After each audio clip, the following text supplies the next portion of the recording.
warahmatullahi wabarakatuh, Bapak Waalaikumsalam Ibu guru warahmatullahi hebat. wabarakatuh. Bagaimana kabarnya Bapak Ibu dalam Lokakarya 5 ini kita bertemu lagi. Baik Ibu, Ibu, alhamdulillah. alhamdulillah. Baik Bu. Bu, baik. Oke, Alhamdulillah baik dan tetap sehat, semangat dan bahagia. Oke, untuk memperlancar pada Lokakarya kelima ini, coba yang memimpin doa adalah Bu Hidayah, biar kita nanti lancar pada pertemuan Lokakarya kelima ini. Silakan Ibu Hidayah. Baiklah teman-teman, untuk kegiatan Lokakarya kelima kita ini, walaupun dalam kondisi hujan deras, semoga tetap jalan dengan lancar. Marilah kita berdoa bersama-sama. Berdoa mulai. Selesai. Terima kasih Bu Hidayah. Oke Bapak Ibu, kita di Lokakarya 5 ini mengenai tentang kolaborasi dalam pengelolaan program yang berdampak pada murid. Oke. Tujuan dari Lokakarya kelima ini adalah calon guru penggerak dapat menyusun rancangan rantai hasil program yang terdiri dari mengidentifikasi input, aktivitas, hasil langsung, tujuan atau capaian, dan dampak pada rantai hasil program yang disusun. Agenda Lokakarya sekarang adalah kita bercerita tentang rencana program yang telah disusun sebelumnya, yaitu pada Lokakarya yang keempat. Kemudian kita menyusun rancangan rantai hasil program yang berdampak pada siswa. Produk yang dihasilkan, pertama nanti ada dokumen rencana program yang sudah dibuat. Kan sudah ada LK pada masing-masing pendamping ke sekolahnya kemarin kan. Kemudian yang kedua, dokumen rancangan monitoring dan evaluasi. Yang ketiga adalah pengumuman Lokakarya selanjutnya, apakah kita tetap daring atau luring, seperti itu. Kesepakatan yang akan kita lakukan pada Lokakarya 5 ini. Pertama, waktu on time ya. Nanti kan setelah ini istirahat. Jadi nanti masuk lagi harus on time. Yang kedua, partisipasi aktif dari masing-masing peserta. Yang ketiga, harus tetap fokus. Boleh misalkan HP di silent dulu, misalkan kalau ada kepentingan yang terlalu penting, boleh minta izin dari luar untuk mengangkat telepon.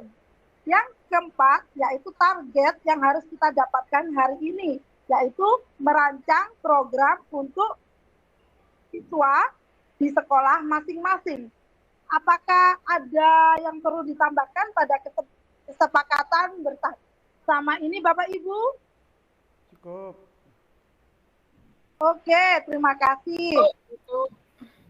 Oke, selanjutnya, kemarin Bapak Ibu dalam 1 minggu dikunjungi oleh pendampingnya ya, pelatih ahli masing-masing, yaitu Potensi Sekolahku. Bagaimana Bapak Ibu sudah mendata aset-aset yang ada di sekolah masing-masing? Sudah? Gimana Bu Hidayah, Bu Atma? Sudah. Oke, bagus sekali.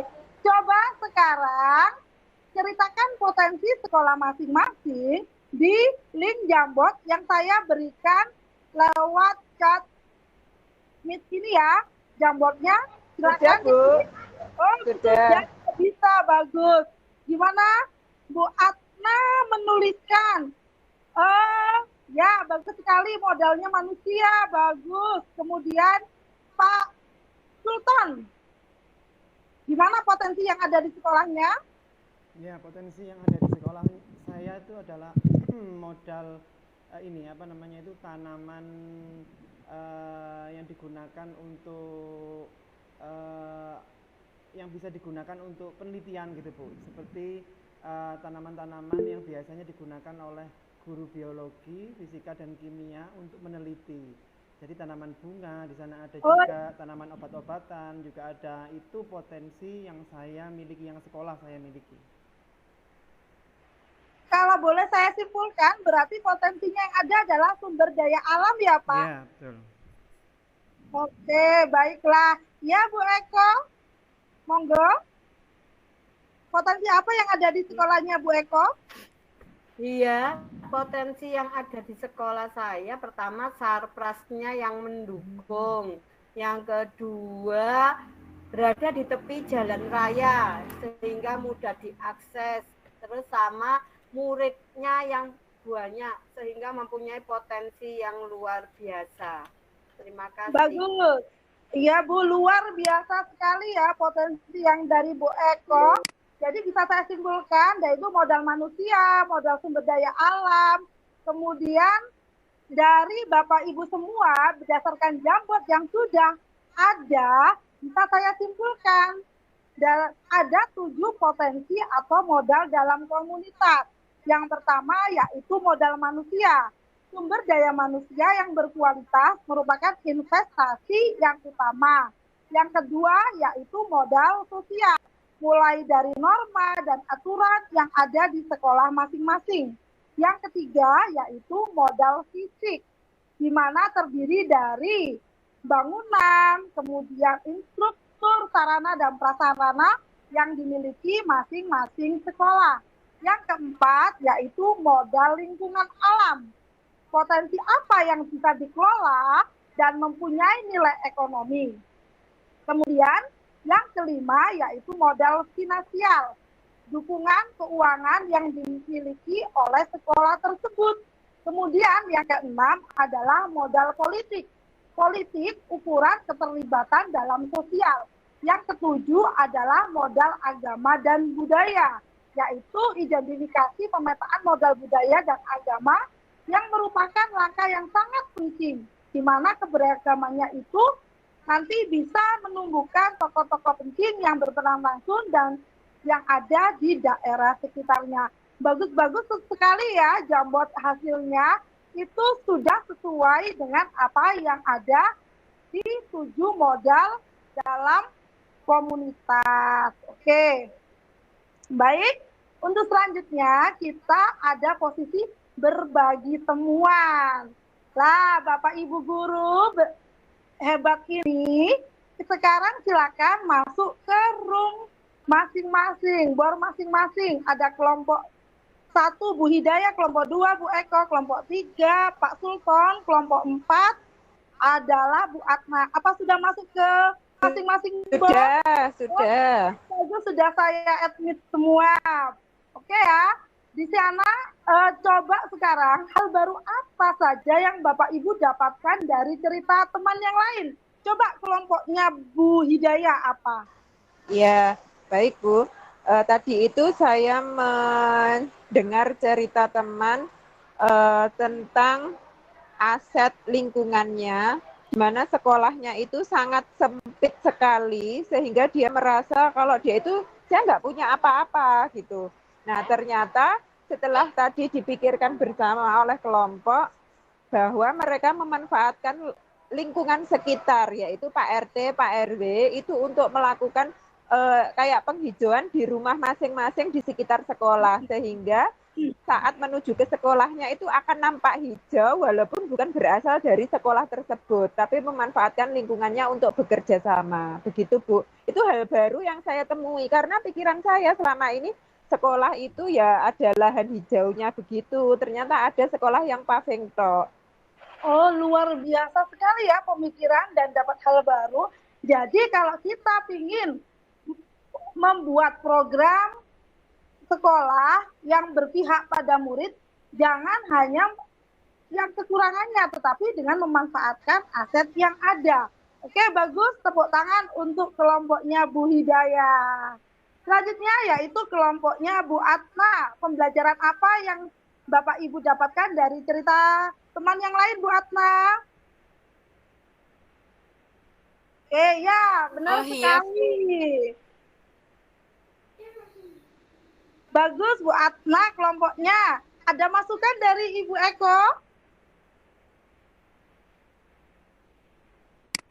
Tadi Bu Atna itu cerita Ibu bahwa halamannya sempit tetapi tetap menggunakan memberdayakan apa ya tadi ya? Oh, anu Bu, hidroponik.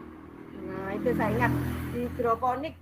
Jadi sangat saya terinspirasi untuk membuat tanaman sayuran melalui hidroponik, Bu. Tuh, terima kasih, Bu.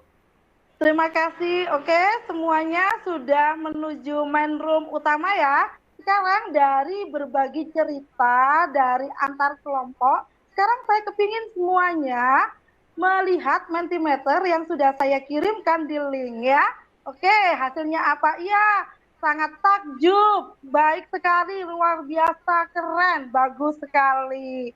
Baiklah, dari apa yang sudah tadi didiskusikan bersama, mari kita rencanakan program impian ini untuk masing-masing dari CGP di kelompoknya, dan nanti setelah istirahat nanti berbagi cerita apa yang sudah ada program sekolah di sekitarnya. Tadi saya mendengar di BOR, yaitu di sekolahnya Bu Atna tentang bagaimana memanfaatkan jelatah ya sehingga menjadi lilin. Kemudian di Bu Hidayah bagaimana perpustakaan digitalnya yang bagus, di Bu Eko bagaimana memanfaatkan lahan yang sempit sehingga menjadi apa itu namanya kebun yang sangat potensi ekonominya, dan di Pak Sultan ada tentang literasi. Baik,